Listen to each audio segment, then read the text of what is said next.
Hello, good morning, everybody. I am Marcus Eeman. I am a director here at Flexport, and I'm very excited for this urgent webinar. We had a different topic in mind, but of course, we decided to pivot when we saw the Supreme Court make a decision last Friday. So obviously, we had to make a change here. For this note, if you haven't been to it before, we have a lot of content to cover. We actually extended it by another 15 minutes, and we always try to put a lot of thought into the Q&A at the end as well. So on your screen, just a couple of housekeeping things. On your screen, you'll see a sidebar on the right of the main stage where you can submit your questions. At the end of this presentation, we do host a Q&A. We do try to get through as many as we can. So please get through your question early. In that same sidebar, you also see a tab labeled Docs. This is where you can download a copy of today's slides and get some other helpful resources. Above your screen, you also have a button to request a customs analysis from Flexport using your own ACE data. We'll review this a little bit further on in the presentation, but please click that button if you'd like Flexport to reach out to you to discuss a customs analysis for your business. But first, we're going to go do a quick brief legal note. Please keep in mind that all the information provided in this session is based on the situation at this current time. Like I said, this can change really quickly. So please note this is just the best information that we have to the minute, but it may not be specific to your business requirements. We always will recommend reaching out to a Flexport expert to discuss your particular situation. Joining me today on stage will be my associate, Jenn Park. She leads our trade advisory team. That is the team that'll be handling protests and refunds for Flexport. So we thought it'd be worth to bring her on, and very excited to be sharing the presentation here with her. Okay, agenda is very simple. What happened? What happens next? We're going to explore what refunds are going to look like, how that path is going to proceed. What are some actions you can take today, and what are some other resources that you can use to make sure you're best equipped to capitalize on the changes that came out of the Supreme Court ruling, and wrapping up with a Q&A. So, what happened? Well, the Supreme Court struck down the IEEPA tariffs. The main rationale behind it was largely a combination of the major questions doctrine and the delegation principle, where IEEPA had the language that said that the president shall have the power to regulate importation. But when it comes to questions of tariffs, that becomes a congressional power specifically provided by the Constitution that says, well, if the Congress is going to give a specific power, right, this exact power to tariff, to levy taxes to the president, they need to do so very specifically. And they're saying that the phrase from IEEPA's law that said regulate importation does not, in fact, authorize the president to levy tariffs. This was just something that is reserved for the Congress only. And yes, tariffs are indeed taxes, so that power rests with Congress and must be very explicitly delegated to the president in the law. Another thing that they went a little bit outside of here is that they also addressed this question of import license fees. If, like many of you on November 5th, you were listening into the oral arguments, you may have heard the learning resources lawyer start to talk a little bit about license fees, if those would be allowed, under what circumstances. You also heard the Solicitor Sauer also talking about this. There were quite a few questions here. The court did preemptively a little bit kind of go a bit beyond the original question and also clarify that any import license fees are also not authorized under IEEPA, just in case that was an option. Licensing is, but license fees are also not, because they were considered to be revenue raising, and it would seem weird to not disallow both. There were a few things that the ruling did not address. And the big one, they didn't discuss any sort of instructions on what to do about refunds. Refunds are going to take another road. They're going to take another process. It would have been great for the Supreme Court to have been very clear about this, to really provide that instruction. As noted in the dissent by Justice Kavanaugh, it was not, which is just going to make the process a little bit uglier, a little bit messier. We still have some thoughts about it. We still have our general opinion that we think refunds will be allowed, but that will take a less clear path. Any additional tariffs under 301, 232, 201 weren't even reviewed or affected, just to kind of get ahead of any potential thought here. Any of those other tariffs that have been maybe hitting your business, those were outside of the scope of this ruling. And this also didn't really affect the rest of IEEPA, which I think is an important thing to note. Remember, IEEPA is the International Emergency Economic Powers Act, President Trump declared an emergency, right? Fentanyl at the northern border, fentanyl at the southern border, fentanyl precursors and so forth coming from China. That was the first one. Second one is that these very large trade imbalances threaten our national security. The underlying emergencies themselves were not challenged. They were not questioned. They were not struck down by the court. They weren't reviewed, meaning the rationale for having potentially other actions under IEEPA, maybe other forms of import restrictions, potentially quotas, that sort of thing, that is still authorized. So the actual emergency itself was not challenged. That was not reviewed by the Supreme Court, and there wasn't any kind of question on that. So IEEPA, just the ability to tariffs is what was taken away, not everything else under IEEPA. There are still other potential tools that the president may have, and if you watched his press conference following it, you know that he had a bit of consternation. Is like, it's weird that I can embargo a country, but I can't tariff a country. I think he's right. It is a bit odd, but that is where, in a very consistent way, the Supreme Court landed, saying, no, if we're going to delegate Article 1 powers, Mr. President, it needs to be very specifically done by the Congress. That is a principle that's been going on for some time. So rest of IEEPA is still intact. There could be more actions pursuant from IEEPA, but no tariffs coming from IEEPA. Well, what did the president do? That same day, there were 3 executive orders kind of directly in response to this IEEPA decision. First, he actually said, okay, we're going to stop collecting on IEEPA tariffs. And yesterday, 2/23, was the last day in which CBP authorized it. If you look at the HTS tables, you can see there's an expiration date on all of those 122 IEEPA codes saying they all ended on 1/23. I'm sorry, on 2/23.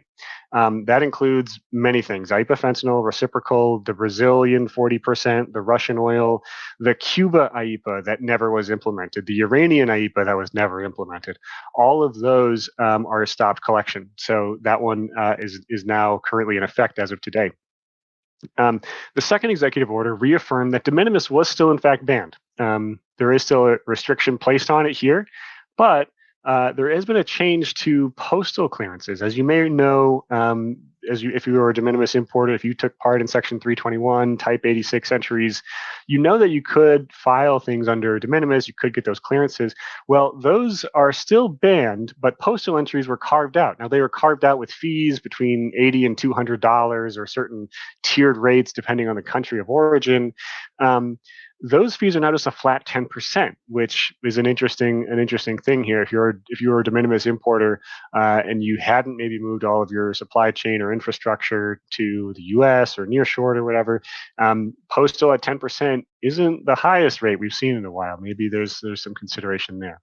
The third one is that he announced Section 122 duties. This has been something that we've been talking about over a year now. If you go back to some of our webinars, is like a possible action that he could take. And this is effective starting today at midnight at 10%. I know Social that, he announced 10% in the press conference on Friday. The next day on Truth Social, he said, actually, I'm going to make it 15%. It was never officially implemented at 15%. I am expecting personally maybe a quick follow or so. So perhaps after we get through this in-transit exclusion period, we may see 15% in as little as a week, maybe even less. But currently, as it stands today, it is a 10% global tariff that has been announced. Okay. So that's what happened. What happens next?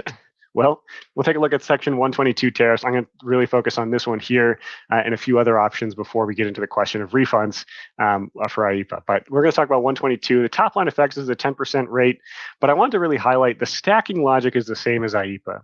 A lot of those same exclusions saying you don't have to pay 122 if you pay 232. That mirrors very, very closely what was true under the IEEPA provisions. What was also true is, if you import under USMCA, you don't have to pay this. Well, that USMCA exemption is still there. So a lot of that same logic about when does IEEPA apply versus when does 232 apply, that's been virtually preserved the same.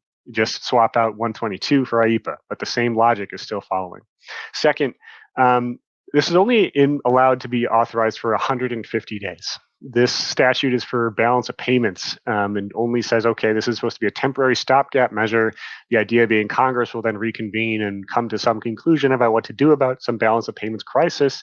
So at the end of these 150 days, which would be July 24th, would be the first day it becomes inactive, these tariffs will expire. This 10% tariff will expire unless it's specifically reauthorized by the Congress.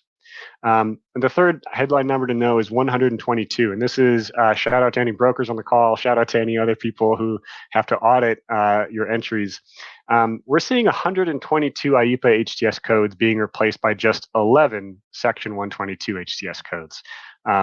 Huge complexity remover, but don't celebrate for too long. I strongly suspect as trade deals get resurrected through various different trade measures, we will start to see the proliferation of more 99 codes as they look to recreate some of these trade deals without IEEPA, but using other sort of tariff law and statutes.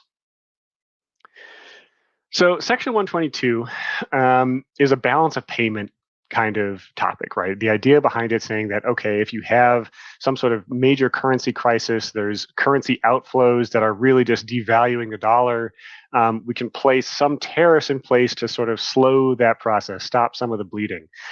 This had some origins in earlier legislation, was then revised in 1974 as part of the Trade Act, and that's where it's Section 122 of the Trade Act 1974.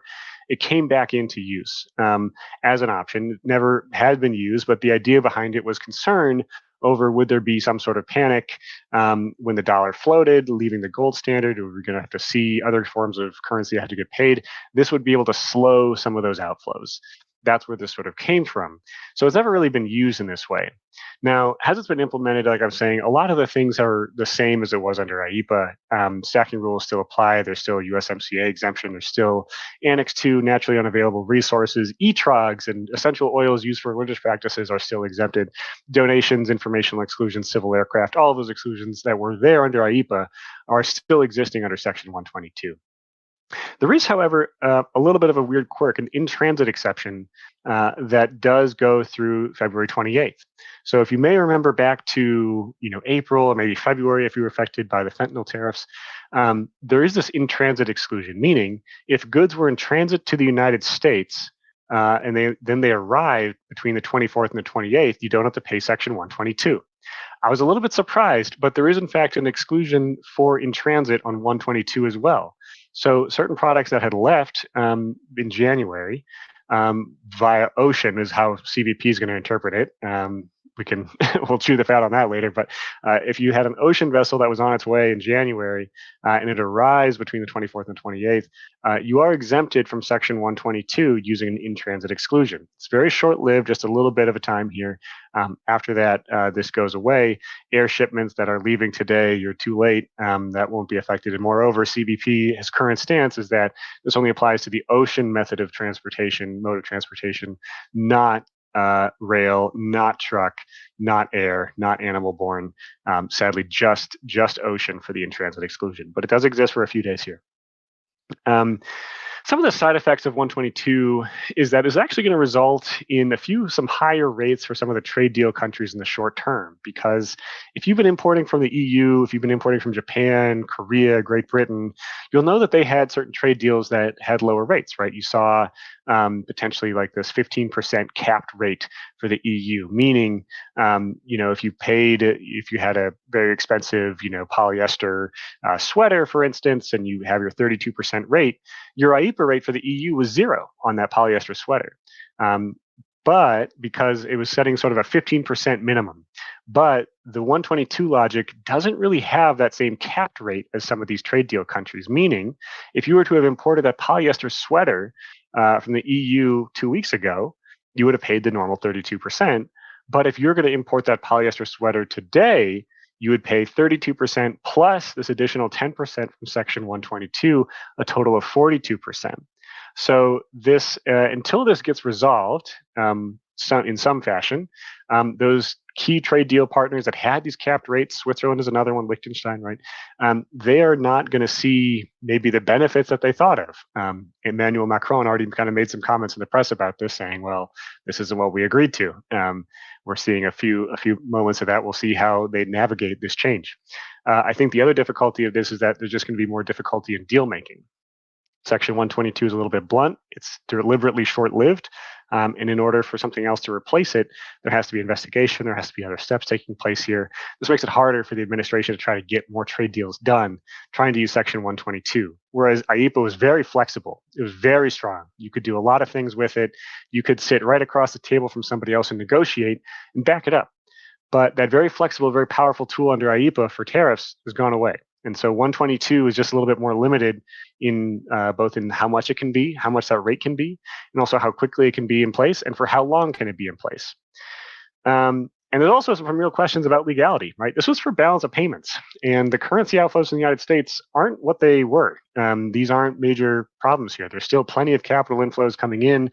Many countries, many institutions all around the world are still buying US bonds, US debt, right? These are things that bring currency and money into the country. So that keeps the dollar strong. Keeping that dollar strong is not really what this was about. So this is a very novel application of 122. The biggest question, kind of fundamentally, is a balance of payments the same as a balance of trade?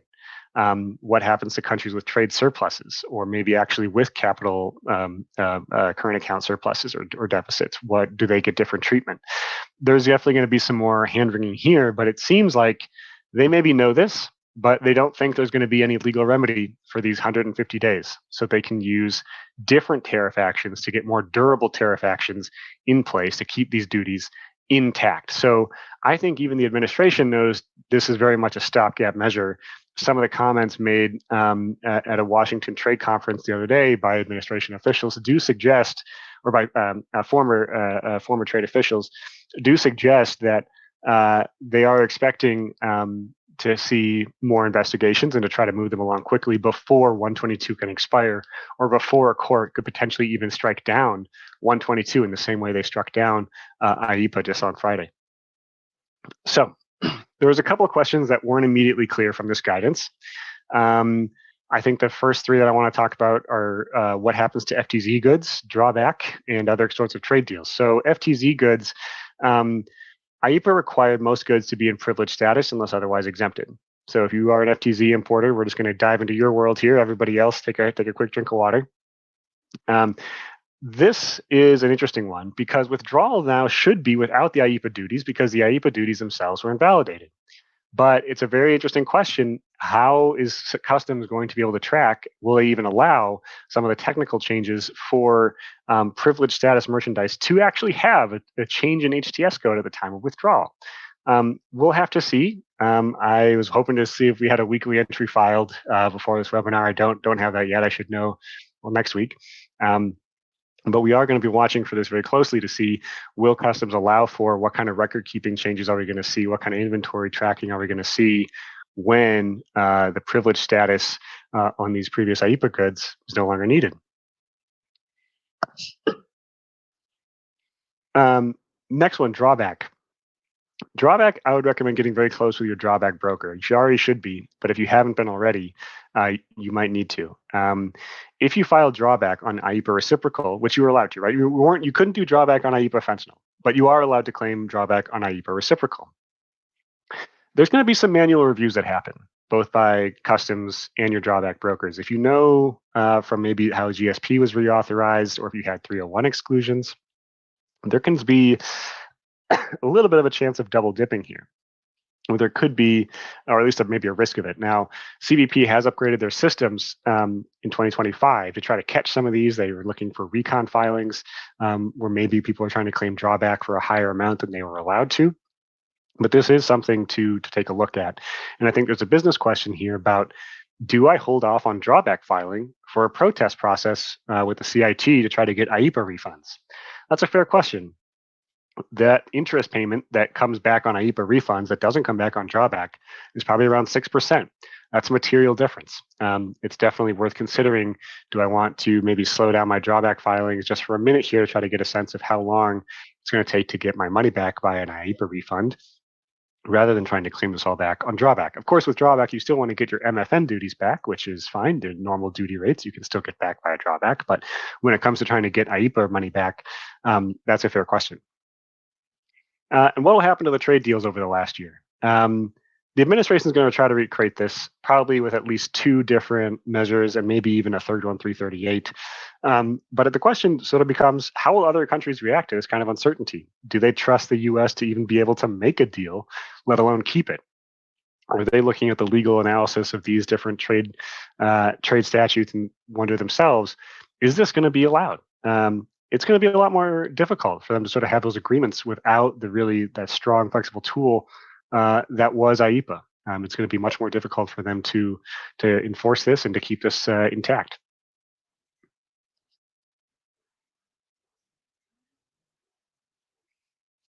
So these alternative tools, we have 338, we have 301, and we have 232. None of them really fit that perfectly. IEEPA, if it was the expansionist view that the president wanted, was great. It allowed him to have maximum flexibility, maximum choices, maximum options.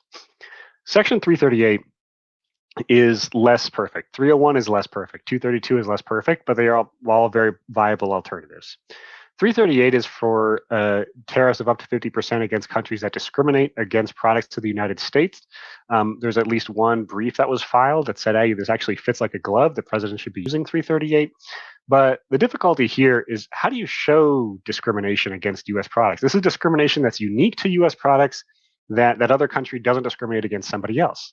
That could get a little bit tricky. One possible angle I look at is maybe agricultural restrictions. Something like the Common Agricultural Policy in the EU is maybe what a template this could look for to try to recreate EU tariffs. But showing that discrimination has never been tested in court. This is definitely another angle where there'll be more legal challenges to come. Section 232 does already exist. There's over 15 232 investigations either in action or pending. And these are tariffs that are placed in the name of national defense, and they're very sector specific. The steel tariffs, the aluminum tariffs, copper, polysilicon, right? UAVs that's open right now, PPE that's open right now. Many are in place, and there's not many ways to challenge it. But the problem with this is doing large swaths gets more and more difficult. It was already a bit of a challenge to say that certain pieces of wooden furniture are necessary for national defense. We have to be able to make furniture in the United States in the event that a war breaks out. Steel, I think, is a clearer case. Semiconductors is maybe a little bit of a clear case. UAVs, drones, that makes a little bit of a clearer case. It gets a little bit harder if you want to try to place a tariff on silk blouses. It gets a little bit harder to make a national security case for volleyballs. It's a little bit harder to kind of make a national security case for pens. Maybe you can get that expansionist, and so far 232 has not yet been challenged on the merits in any sort of successful fashion that I'm aware of. But I think we might see more of that if he keeps trying to use 232 in ways that it gets really difficult for him to try to apply tariffs onto the U.S. blender industry, perhaps, or other sort of protectionist measures to in the name of national defense. So 232 might just get stretched a little bit too far. 301 is something that did also come up in that trade talk from the other day. This is for countries that have unfair trade practices that unfairly burdens U.S. commerce. These are the tariffs that have been on China since 2018.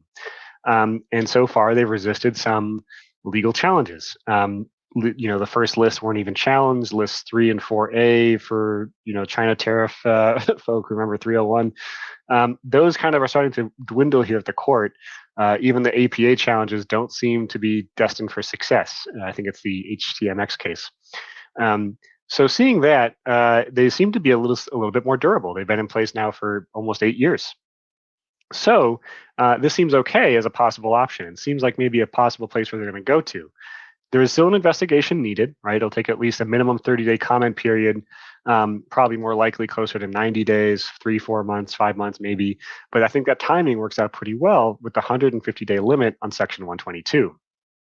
However, you may recall that a lot of these trade deals that were gotten in place already for 301, or I'm sorry, for IEEPA, these were in order to change the behavior on the part of the other country. They were going to open up. They were going to stop discriminating. They were going to stop some sort of unfair trade practice against the U.S. Well, if this country's already agreed to stop some sort of unfair trade practices, what is now the basis for a 301 investigation, right? If IEEPA was successful in changing the behavior of this country, saying, okay, well, we're not going to have the sort of discrimination against U.S. products anymore. We're not going to have this weird trade barrier anymore. We agreed to take it down and agreed for a lower U.S. IEEPA rate. Well, now that those have been resolved, what do we do? What happens now? Because if that's already been resolved, then what's the basis for a 301 claim? There's a couple maybe more options here. Forced labor is one, perhaps, but it gets, again, a little bit more difficult to try to make a stronger 301 case, therefore more susceptible to legal challenges. Okay. Potential refunds. Jenn, this is the #1 hit. This is the one that people came to hear. Would you like to talk through a little bit about how do people get their money back? What's going to happen next? All right, thanks, Marcus. I know this was the much anticipated section of the presentation. I just want to make it clear that, there isn't much guidance, yet on the refunds so far, but we will want to kind of walk through in this section if, refunds are going to be issued, how and when, just based on what we know so far. So we wanted to share some insight here. I think this just focuses on will the refunds be issued. The Supreme Court decision, as Marcus mentioned above, does not have any sort of indication on refunds, on how those will be issued, or just even discusses refunds in general. But we do think that it is likely that the refunds will be issued based on, the fact that these tariffs have already been deemed illegal by the Supreme Court. So it's only rightfully so that these will be refunded back to the importers. And the government has been on record multiple times indicating that they will not oppose decision to issue refunds, right? In the VOS selections case, they quote that they will not oppose the reliquidation of these entries, also that they will not oppose the refunds that will be issued to the plaintiffs. And in December of 2025, there was also an AGS Automotive Solutions case where the government also said that they will not oppose the court's authority to reliquidate the entries, which will result in refunds when there is a final and unappealable decision from the Supreme Court, right? So we do think that the government hopefully will play ball and not oppose any sort of indication of refunds for the plaintiffs, but that's still to be decided. When we go to the next slide, I wanted to kind of walk through when and how, because I think that's very important, but also something all importers are waiting to find out, right? And so we just wanted to walk you through kind of what we will see in terms of next steps since the Supreme Court decision is out. What will happen is that the case will now be remanded back down to the CAFC and then once again remanded back down to the CIT. The Supreme Court has made it very clear that the IEEPA is within the jurisdiction of the Court of International Trade. So what we're going to be waiting on is for the Court of International Trade to make a decision on the VOS selections regarding the refunds. So it's going to take some time. It's not going to be an immediate decision. I do think it's going to take months to find out how the refunds will be issued back to the importers. For now, in terms of what the mechanism will be, we're assuming that the Court of International Trade will provide guidance or direct CBP to formulate some guidance on how the refunds will be collected. At this time, it's very unclear whether unliquidated entries will need to be filed by will be through PSCs, post summary corrections, and whether liquidated entries need to be requested through protests, or maybe a court case needs to be filed at the Court of International Trade under 1581I. So that's something that still we're trying to get clarity on. We will walk through in the next few slides on what importers can do to prepare, but we just wanted to kind of provide some insight as to what the process will look like in terms of hearing more on what the refund process will be, but that there's uncertainty as to what the mechanism will be in actually obtaining these refunds for importers. Just summary, we are going to wait for the CIT to issue some sort of directive, CBP to publish some sort of guidance as to what that mechanism will be. I know historically there are ways where CBP can make it very easy. I think we've seen some examples in the GSP case where it was an automatic refund. And I think within that process, importers were able to get their refunds within weeks. There was also the HMF case for exporters where they were able to get their refunds fairly quickly through that process. And so do we anticipate this to be an easy process for importers for the IEEPA tariffs? I don't think it's going to be as easy as we've seen in GSP and for the HMF case. I do think there may be a few hurdles. And there is also discussion that it may not even be within the CBP to provide guidance. It could be litigated in the CIT courts. So it could take a little bit longer. We're still waiting to hear back. I know from the press release from Trump on Friday after the Supreme Court decision was announced. I'm not sure if anyone heard, but during the Q&A session, he did say that the refunds could be tied up in the courts. And so we are looking at possible avenues, but I think realistically, it's probably going to go through the CBP process for protests and PSCs. We're hoping that's the likely process, but we'll we'll provide more insight once we hear more. There is also, we wanted to highlight that there is mounting pressure to get these refunds issued back to importers quickly. I know that there are more cases being filed at the CIT for these refunds, even to this day. I think yesterday we heard that FedEx has filed theirs. And also that there is, the Democrats have also introduced the Tariff Refund Act of 2026, which basically states that refunds should be issued quickly. And also, in the interest of small businesses, to prioritize small businesses in that aspect. But so we'll go to the next slide to kind of figure out what are some practical actions that importers can take. I think from the trade advisory team, we've gotten a lot of inquiries since the Supreme Court decision, but even before that, in terms of what can an importer do to prepare for these refunds. I think right now, everyone's now excited that the refunds are happening or in the future, closer than we were last week. But I think what we want to make sure is that importers are really prepared to get the process started once the announcement comes out on how the refunds will be issued. And so these are some practical steps we want to walk you through. And then we'll kind of, the next few other slides, we will discuss how Flexport can assist. And so for this, we want to make sure that every importer has access to your ACE portal account. I'm not sure if you guys are familiar, but I've had a lot of nightmare stories from importers saying that they can't get access. It's taking weeks, they lost their login. So I know it's not an easy platform. It's not as user-friendly as we would hope to be. But if you don't have access to your ACE, I would say please spend some time getting access to your ACE, because it is not a quick one-day setup. It could take weeks if you run into issues, which happens quite a bit. And then we do have a team here at Flexport if you need support in getting you access to ACE or answering any of your ACE questions. And also, one thing we want to make sure that you have access to or sign up for within ACE is the ACH refund. As you're well aware, starting February 6th, Customs has changed the way in which refunds are issued. No longer will they be in snail mail checks. It's going to be through ACH refunds. So make sure that you're set up, especially if you're anticipating refund amounts through IEEPA tariffs. You just want to make sure that you have that set up prior to, so that's one thing you can check off your list. All right, next is calculate your potential refund. We do have a Flexport refund calculator that Marcus will provide a demo in the next section. But if you want to know how much IEEPA tariffs you have paid historically in 2025, we've made it very easy for you to use this tool. But if not, you can pull your ACE data and see which lines you've had the 99 codes related to IEEPA tariff to really calculate how much you can anticipate in your total refund. I'm sure if you're on the finance side of your company, the CFOs are really interested, what is that potential refund amount? So you can quickly get this number to your leadership team through this calculator, or by calculating the Excel lines on your ACE report. Also, it's very important to monitor your liquidation status for your entries.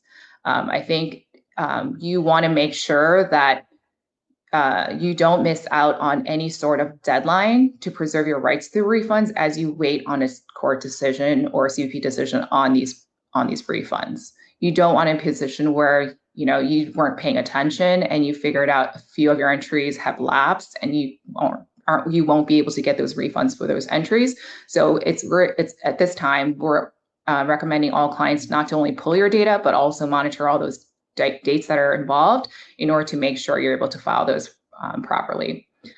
The fourth is, I think, the most important, which is plan and take action. So plan also means not just from an internal team's perspective, filing PSCs, protests, and, really just getting all the projects together for this type of refund process.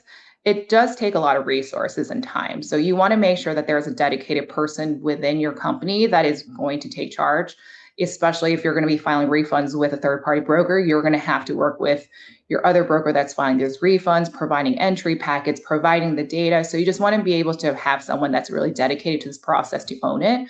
But also, are you having conversations with a broker? For example, PSCs need to be filed by a licensed customs broker.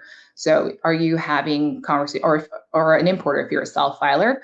But you want to make sure you're having these conversations up front, so you're you know exactly who you're going to be working with, who's going to be filing it, and what the process looks like.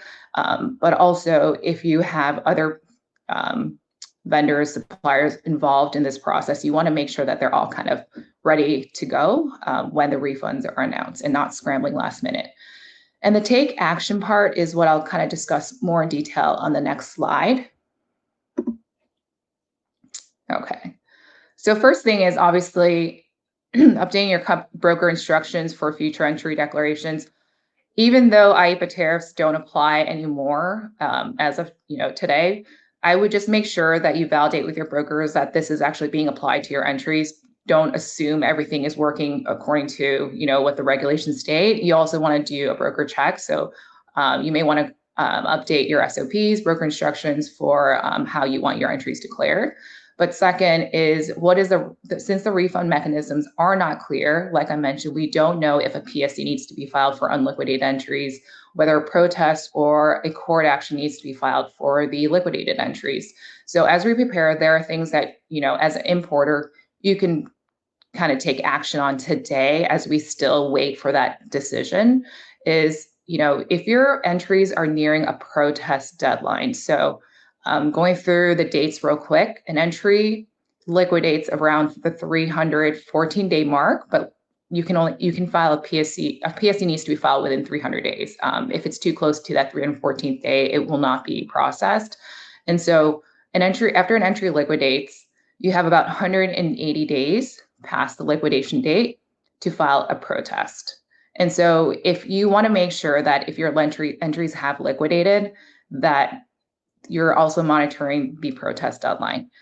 The 300 days is a general liquidation date. If you had any PSCs that were filed for these entries back in 2025, or if there was a CF 2829 notice on these entries, you will notice that your entries have liquidated sooner than that 300 day. So you'll want to make sure that you're keeping track of that because your protest deadline is soon approaching than the general 300-day mark. So if your entry is close to that protest deadline, we're going to say it's probably a good idea to file a protest so that you can preserve your rights to your refunds. You don't want to miss out on that protest deadline, or else the only avenue for remedy on those would be going to court, and that is more costly. But so that's something that you can take proactively right now. There's also an option of filing a CIT action under 1581I.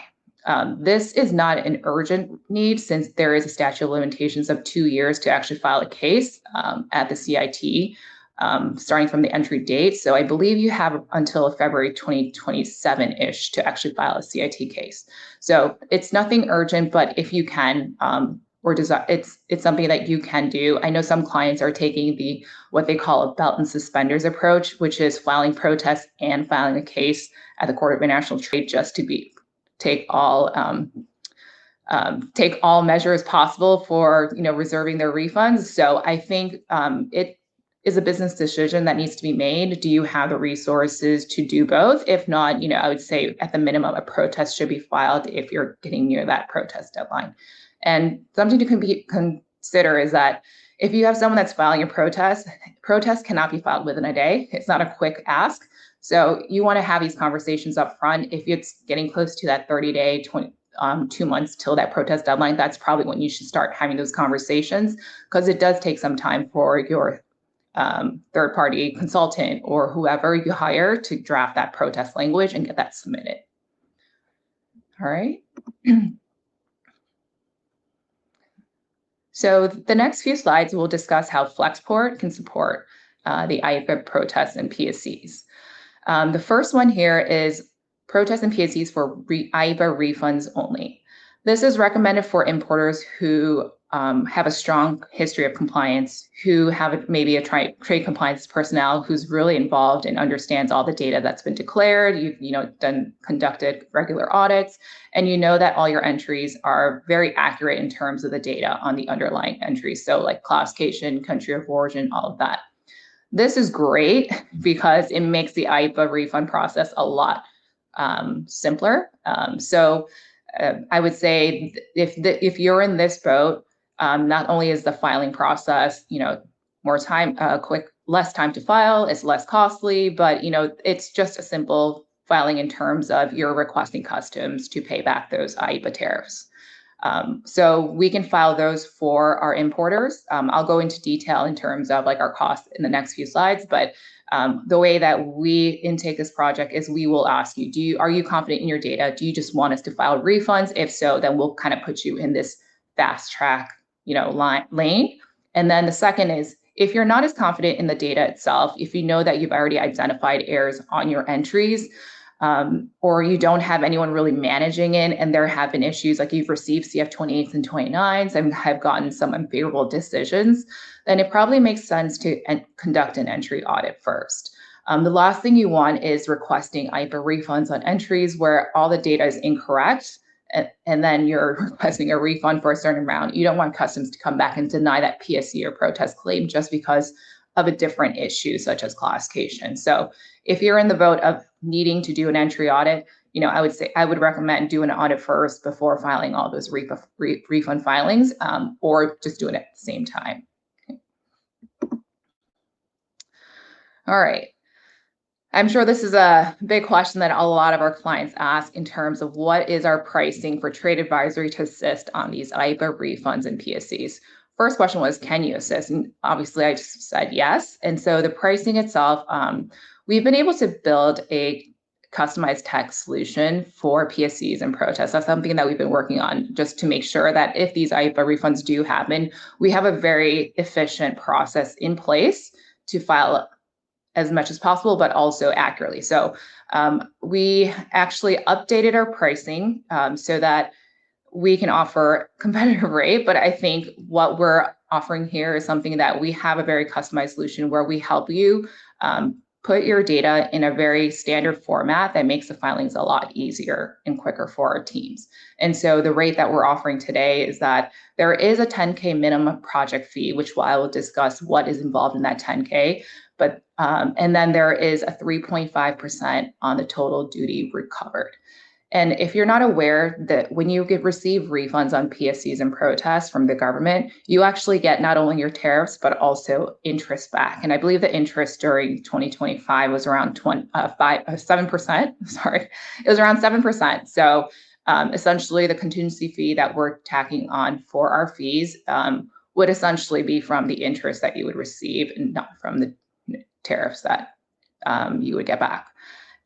If you need that additional support in terms of auditing your entries, obviously this is going to change the pricing for you. But I think something we wanted to emphasize here is that, the solution that we have makes it quicker, easier, speedier for us so that we're able to kind of service these in a large volume pretty quickly.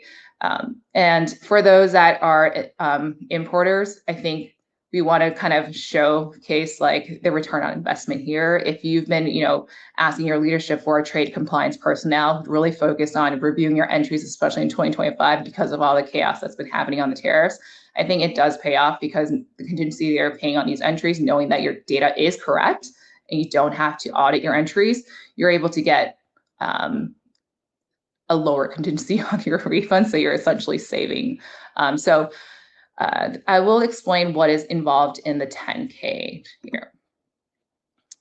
And something to note on the 10K I didn't mention before is that the $10,000 that is paid to our team, I'll discuss what's covered within that fee. We also wanted to call out that will be credited back to you if your contingency fee that you pay to Flexport is greater than $10,000. So like it will be refunded or it will be credited into what is paid to Flexport later on. I know the questions that were raised during our client conversations for those that have signed up with us is, what does the $10,000 cover? Does it cover one protest? Do I pay that every single time a protest is filed? So to give you some insight, the way that our team handles these projects, we want to make sure that we have a process in place that takes the administrative burden off your hands. And we're really providing a management service for these IEEPA projects. And so what we'll do is we'll pull your ACE report. We'll identify entries where the IEEPA tariffs were paid. We'll be the ones monitoring your liquidation dates. So we'll be the ones coming to you saying, hey, it looks like there are about 5 entries that have liquidated this month. Do you want to go ahead and file a protest, or should we wait closer to the protest deadline and have those conversations with you so that you're not having to keep track of that yourself and bringing those conversations to our team? Not only are we proactively tracking that, we'll file this protest if the client requests. We don't recommend waiting till the last minute to file everything all at once. We do recommend that doing it on a rolling basis. And so if you have entries that have filed a few months ago, probably grouping all those together in one protest and filing it. I think you can group up to like 9,000 plus entries on a protest. So we don't recommend filing one protest per entry, but we'll work with you to be strategic in terms of how we file this protest for you. I think the last one is something that a lot of clients have liked from our trade advisory service, if you've used any post-entry or protest filings with us, is that we do have a project tracker. So we'll provide a tracker with all the entries that are in scope for the project and provide the status of each filing. So we'll provide you when it was filed, if we got a decision, what the decision was, and was it correct with what we had anticipated. And you'll have like an aggregate amount kind of at the end to show how much you've been collecting so far. So you can kind of keep track of that as we go along. All right. I know we're short on time, so I will try to wrap it up. All right. One of the things that we wanted to showcase to you was that tariff refund calculator that we have. And I think that's more relevant today than ever before, especially for today's discussion. And I will have Marcus walk us through what that exactly is if you haven't had a chance to see it yet. Yeah, so we released this about a week ago, not because we had insider information, but because I think we made a good guess. We kind of read what the Supreme Court was saying and what they weren't saying, and thought that refunds seemed pretty likely. So a little over a week ago, we launched this tariff refund calculator here, and I'm going to walk through just a couple of quick things. I saw a couple of questions already coming in asking about ACE portal access here. This is your wake-up call. If you have never activated your ACE portal account, if you don't know where the login is or it belonged to Joe who retired 6 years ago, this is the time to get your access back, to request it if you need it, to sign up for it if you haven't yet. This is your warning. Do it before the end of the month. Start getting in here. You're going to need this if you want any kind of way to get refunds quickly and make sure you're in control of your information. So this is that moment. But if you log into ACE, you're going to have a couple of screens to get through here, and I'm going to show you a certain report that we have. So our refund calculator tool uses a canned report, a report that's just standard with any ACE importer account. So if you go here, you go to your folders screen, you follow the tree down, public folders, ACE, trade, entry summary reports, entry summary. There's a report called the ES003. This is an out-of-the-box report that Customs includes for every importer account. So as soon as you sign up for ACE, you have this. It'll be tied to your importer number. So whenever you are importer of record and you have this, this report will exist. This is the easiest way to use our tariff refund calculator. And this is what I recommend, getting a little bit comfortable with the ACE portal so you feel a little bit more in control of your trade compliance data. If, however, you won't do that, though, we did create a template, which is just kind of a CSV with a really slimmed down version. It needs just the 7 fields here: entry summary number, entry date, HTS, your line number, ordinal number, line value, and line tariff amount. What is going to be really difficult about this is that ordinal number. We need to have that in order to identify which sort of, how we can actually check, okay, which codes are being applied, when should they stack, when should they not be stacked, that sort of thing. If we're going to check for that, we need that ordinal number. And that's another reason why to go to that ES003, because it's just right there for us. Anyway, once you have this report, you can go to our page here, and you can upload it right into the file. It will take about somewhere between 10 to 20 seconds to complete on this here. And when it's done, it will tell you which refunds are within the scope of this IEEPA decision or not. Remember, this is anything affected by IEEPA. So IEEPA China, IEEPA fentanyl China, right? IEEPA Canada fentanyl, IEEPA reciprocal, IEEPA Brazil, IEEPA Russian oil from India, right? All of those are affected. And this will tell you how much you paid, how much is not refundable, and how much is refundable. This is the place where you can find this information out. This is kind of your first start. If you need kind of a business case to build and say, hey, we want to work with Flexport, we want to sign a deal at 3.5%, this is what you show your finance people to say, hey, this is how much money we can get back here. So if you haven't yet, please take a look at this. There's even going to be some more tools that we have coming soon. I hope that can make this make more things easier for importers, but we'll have to wait for another webinar to talk about those. And then overall, we have other ways that Flexport can support as well. So, Jen, you want to talk about a couple of these? All right, first off, if you would like a complimentary Flexport Customs Analysis, formerly known as ACE Analysis, please click the Request Customs Analysis button above. With this, you're able to get your 5 years of import data on the spot, and we will help you identify potential duty savings, compliance risk, and missed savings opportunities.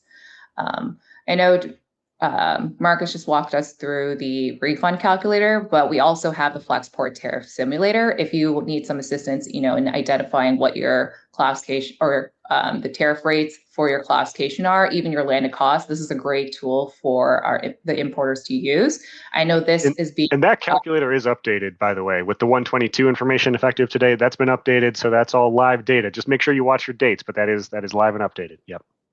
Yep. And also, if you have any other questions or would like to get in contact with the Flexport team, you can reach out to our classification team for any assistance in reviewing your classifications, and if you just need assistance in identifying what the potential duty rates or tariffs would be, because I know that these are changing all the time, but if you want to do it self-serve, Tariff Simulator is a great tool. Like Marcus just mentioned, it's always updated pretty regularly. I think the team does a great job not sleeping and updating that regularly. But also, if you have any questions related to the trade advisory service or the IEEPA refund projects listed above, or duty drawback in general or brokerage, feel free to reach out to our Customs BD team here.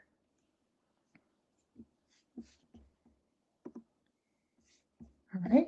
I think we can jump into Q&A, right? This is the most questions I've ever seen. I think I've been on 20 of these in the last year. I have never seen this many questions. So we will do our our level best to start. And there was one that I saw in the stack that I knew I immediately had to address very clearly. It says, if we have custom payments that are due this week that we're going to pay to CBP, do we short pay based on the new rulings? Are we supposed to pay in full and then file a protest? What are the rules and recommendations? Absolutely do not short pay. These are duties that you've already incurred that were legally collected at the time, and you need to pay customs, because if they don't, what they will do is they will put you on the sanction list, which means all of your import activity will be frozen until you pay them back this money. Unfortunately, yes, you are going to have to essentially outlay these things in the short term.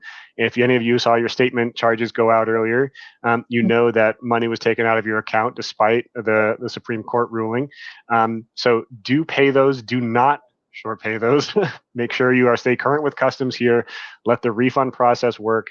Take your money back out then. If you do short pay customs, if customs tries to take money out of your ACH account and they cannot, they will block you from importing at all. Any importer, any broker will be not allowed to use your importer number for entry. So please do not short pay. Terrible idea.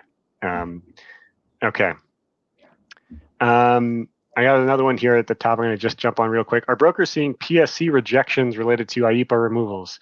This very morning, a team member on Jenn's team and we took a look at an entry together that was going to be filed for a PSC over an unrelated issue. And I said, hey, can we take out the IEEPA codes and just see if it accepts or not? We did.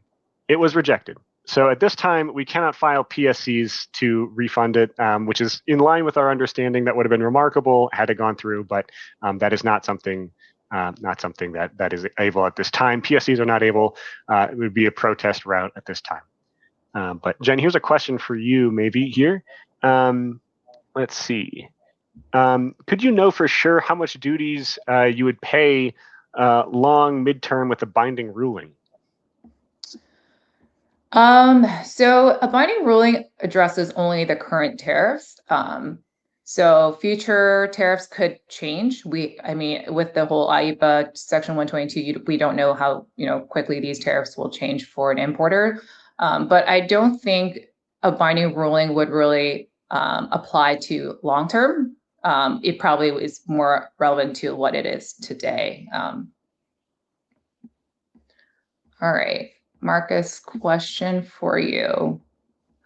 Is there a chance that Trump can rescind and reinstate the Section 122 tariffs before the 150 days and reinstate it, making it last longer? Yeah, so you may have attended the previous webinar where I did float this as a possibility, and I wonder if perhaps this is a thing. If he runs into trouble on perhaps enacting 301 or 232s or 338s or some of these other methods, could he do this, right? Where it's in place for 150 days, it expires for 1 day, 1 week, whatever, and then reenacted for another 150 days. I looked at the law and I didn't see anything specifically in the text that would prohibit it. It seems very much at odds with the spirit of the law, so I do question maybe that angle of it. But just reading the text around it, there was nothing that prohibited the president from doing some sort of shell game like this here. But it definitely does seem unfair. So I won't say it's definitely not allowed, but it definitely doesn't look good. It does not look good. Okay. Jenn, here's a question for you. What needs to be in a proper refund entry packet for an IEEPA refund, PSC, or protest? What should they have in this? CIPLs, origin certs? What do they need from this? What can the IOR be getting together right now to make this as smooth as possible? Yeah, I would say for sure you need entry packets for the submission. Sorry, the original declaration. So like if you have an entry packet, great. If you have a broker that already has it in their system, for example, Flexport clients, we have all your entry data in our system. So we're not going to be requesting those entry packets. We can just pull those ourselves. But if you're working with a third-party broker for these refunds, you'll want to make sure that you can collect all of those from your broker, whether it's in a file on a stick, to send those over. But you don't need to provide certificate of origin or additional data points unless you are including other data corrections in that filings. For example, if you're, correcting an FTA qualification claim on that entry, in addition to the refund filing, then yes, maybe certificate of origin, additional details will be required. Also, if you're making 232 adjustments, I know that's really, a lot of importers are doing that today, making sure adjusting their steel content value down from the 100% that they had previously declared, and they are looping that in with the IEEPA refund. So if so, then yes, you would want to provide additional details on the 232 content value, the methodology, probably additional details from your vendor on how that the pricing was adjusted. So if you are interested in just having a conversation with us, I'm sure that the broker or the vendor that you work with on these filings, they will tell you exactly what documentation you need. I think in order for Flexport to have a clean IEEPA only refund process, those are the data management that we will be doing. We'll have a spreadsheet. We'll update the spreadsheets, very cleanly in terms of what data points we need. But from an entry packet perspective, original entry packets need to be submitted with the corrections. Yeah. I know there's a few questions out there. I'm just going to group it all together. And so there were questions about what about the additional 40% IEEPA tariffs on Brazil? How about the Russian oil penalty, IEEPA 25% Russian oil penalty? These were not included in the original Supreme Court case. The ones that were the IEEPA cases that were included were the fentanyl cases for China, for Canada, Mexico, and then the reciprocal for the countries. But even though they were not included, the Supreme Court decision, the executive order from February 20th did end all IEEPA tariffs. So those will not apply as well, despite not being part of the Supreme Court case. Yep.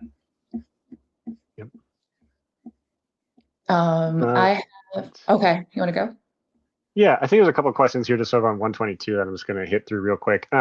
What is the percentage of Section 122 that is live today? Is it 10 or 15? It is 10%. 15 was threatened the day after, but officially it is 10%. There's been no other official guidance outside of Truth Social saying it is anything other than 10%. So 10% is what you pay right now. I expect 15% soon, but today it is 10%. Second one here is Section 122. Is drawback available? Yes, it is. That was confirmed in the CSMS message that was sent out last night. It is confirmed that drawback is allowed for Section 122. Also a question here about dates that confirm this. Yeah, every time I'm in transit, I'm going to talk a little bit about dates. The date of entry is the date when an entry has been filed in proper form and that the cargo has arrived to the United States. So both of those things need to happen, and CBP has to release it, meaning there's no hold. So I'm going to talk in just generalities here. In generalities, two things need to happen. The entry needs to be filed, it needs to be released, and it needs to be arrived. Things like inbounds will change this calculation. Things like customs holds or exams will change this calculation. But overall, you need both of those things to be true. if somebody had filed it early, but it hasn't arrived until today, you can't qualify, right? Or I'm sorry, if you filed it early, but it didn't it didn't arrive in time, like maybe it's like after the 28th, then you wouldn't have that wouldn't qualify for that in transit exemption.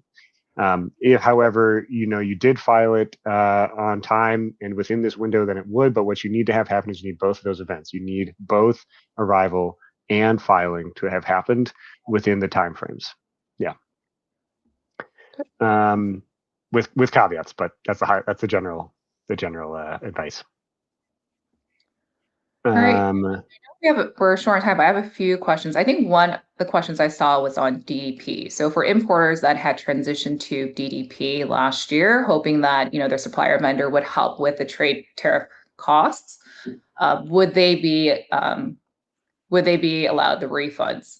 So I just want to clarify, refunds and tariffs, they're going to be issued to the importer of record. So if you were not the importer of record on your entry under DDP, it's generally the foreign exporter.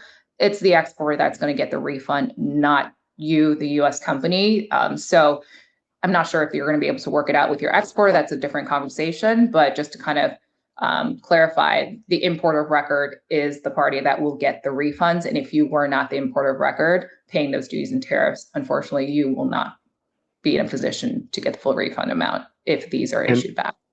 I'll also say be very careful with this. If you use DDP as a hack or a creative solution to maybe see about difference of lowering values or lowering duty payments, and you try to get this back saying, hey, I need to actually get a refund for these duties. If there was no other prior agreement in place, you may have to go to court, which may mean you have to say something about, we knew that this would lower our effective duty rate, which is a wonderful question to have for customs. If you are enforcement lawyer for customs, to be like, oh, are you saying in a legal filing that you certified that you knew this was a scheme to evade duties and that you knew that you're only lowering prices such that to avoid duties?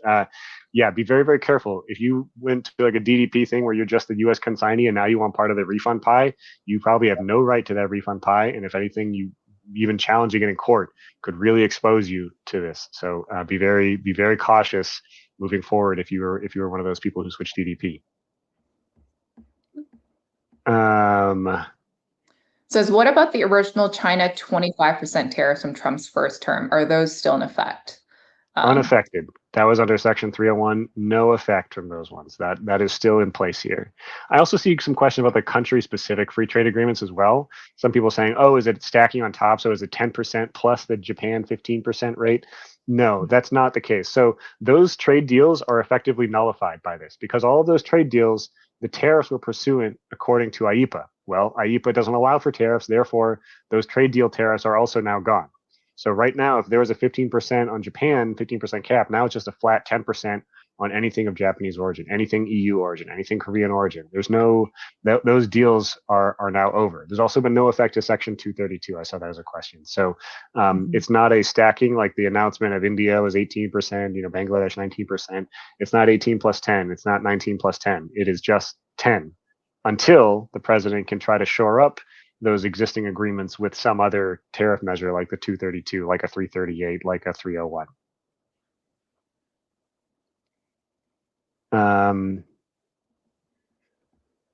Let's see here.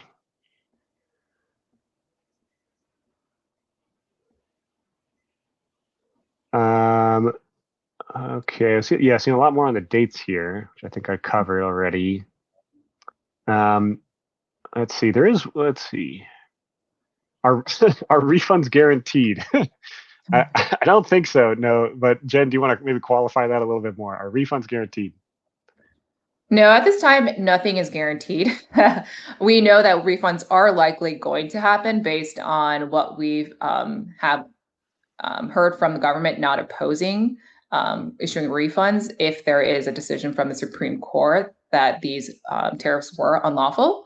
And so I know with this administration, everything is unpredictable, so we don't know what's going to happen. But I don't think there is a world where the refunds will not be issued. I think it just makes sense that it will. I know there's a lot of court cases at the CIT, hundreds have been filed. It's just a matter of understanding how the mechanism will work and when. And so I think everyone's just anticipating the CIT to come out with the decision quickly. I think that's just what we're all pushing for, but I'm not sure how long it's going to take either. It could take months. It could take, I don't know. And there is an avenue where it could also be tied up in CIT courts, right? So, but I don't think anything is guaranteed, especially with this administration. But if it is, it is possible that it's not going to be an easy refund process. It could take a little, it could be a little bit complicated and take some time. Yeah. Yep. I also see a couple questions here. Just wanted to clarify the 10K credit, 3.5%. Can you just kind of clarify that pricing just for another piece there? Yeah. Yeah. So for the trade advisory team, we charge the $10,000 as we consider it a project management fee. And so we'll bill that up front once we start the actual project and managing your data. And as I mentioned on that slide, it's essentially our team managing your data, pulling a report, pulling together the tracker, working with you to identify protest deadlines and seeing whether protests should be filed and file those protests. And eventually, if PSCs are included during a refund process, we'll also file those as well. Generally, PSCs and protests, there is like a flat entry fee that is generally paid, but that does not apply to this particular situation. We don't want to charge you X amount for every single protest that we're filing. We're just going to say we'll file all your protests that are related to IEEPA within this fee, regardless of how many we need to pay, just to make sure our costs are down. And then there is a 3.5% contingency fee on the total duty recovered on those filings. So this comes into play when refunds are actually announced and that PSCs and protests are the proper mechanism to get those refunds. And so we will be requesting a 3.5% on that total duty recovered.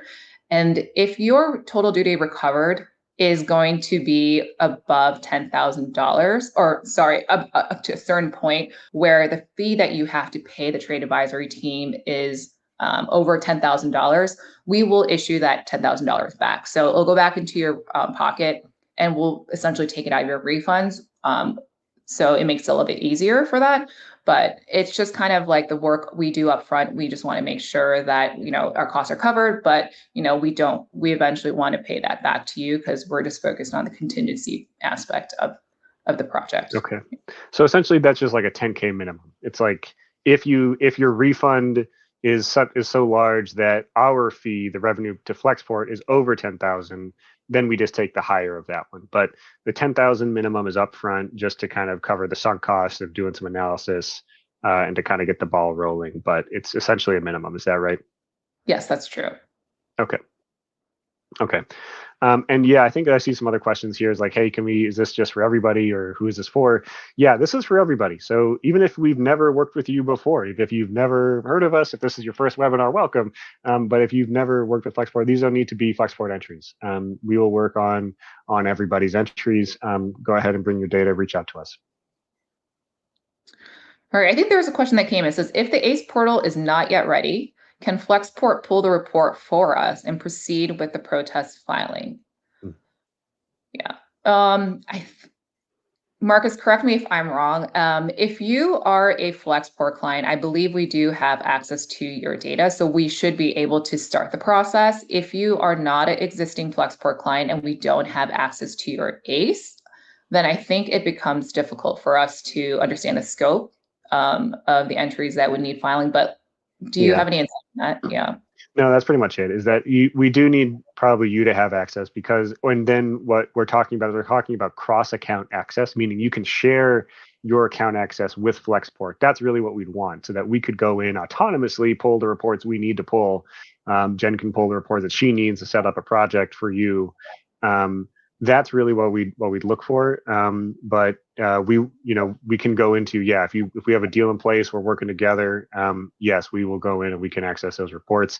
But I would otherwise note that if you work with Flexport, we can only see, based on our own stuff here, we can only see entries that we filed for you. So if you have another broker, if you do stuff with DHL or FedEx or any other parcel carriers, or if maybe you do everything ocean and air you do with with FedEx, but maybe cross-border from Mexico, you have this other broker that handles this specific trade lane. We wouldn't be able to see that, and we would want to make sure you get any kind of money owed, any recovery possible on those additional ones. That's why we're talking about getting ACE access to your own data, so we can see the entire universe of entries where IEEPA duties may have been collected to try to get you that maximum refund. Yeah, and the reason why ACE is so important for this project is from a trade advisory perspective, we see it as a source of truth. So it's what customs has in their system of what has been declared on an entry. There may be situations where you had filed a PSC or protest that was 7501 may not be accurate. And so we work off what is in customs system, what is in, so that when we do request the refunds, we are requesting what is kind of like the truth, what is actually on that entry declaration, as opposed to what may have been declared at the time of entry. There are instances where I've seen that the 7501 does not match the ACE data. So those are the reasons why we just want to make sure that we rely on the ACE report as our source of truth when we are completing a project for a client in terms of how much refunds, which entries, all of that. Quick question here I see from bonded warehouse withdrawals. If you've been using a bonded warehouse and you were to withdraw it from the bonded, this is a bonded warehouse, not FTZ, just to be clear. If you're withdrawing it from bonded warehouse today, you would not qualify for the in-transit exemption because you aren't having a vessel, you don't get the vessel exclusion, but you would get just to be locking in that 10% rate. So if you were kind of waiting to see, is IEEPA going to be overturned? The iron is hot. This is maybe the time to really reduce that inventory out, really kind of keep it at the 10% rate, which is in effect today. It seems like there's a promise it's going to go up to 15% very soon. So there could be an immediate savings opportunity of 5% if you can start clearing out some of that bonded warehouse inventory as quickly as possible before those rates go up. So right now it's 10%. You don't get the in transit, but maybe 10% is a much better rate than what you otherwise would have paid. This could be a really good opportunity if you were able to use a bonded warehouse. I think that's basically, I think, about the last question here. Well, that's not true at all. I think this is where we're going to wrap it up here, and we're going to stop answering questions. But hopefully that was 25 minutes of questions, so I hope that's enough for most folks. I'm sure we're going to have another webinar soon when we get a little bit more insight here. We're all waiting for the CIT to issue a decision. I'm really hoping that the CIT issues a decision in about 37 days, which would be April 2nd. Just for, I don't know why that date, but I think that would be a great story to tell. So everybody cross your fingers for an April 2nd day. Thank you for coming to today's webinar. There'll be a recording and slides sent out tomorrow. Have a great day.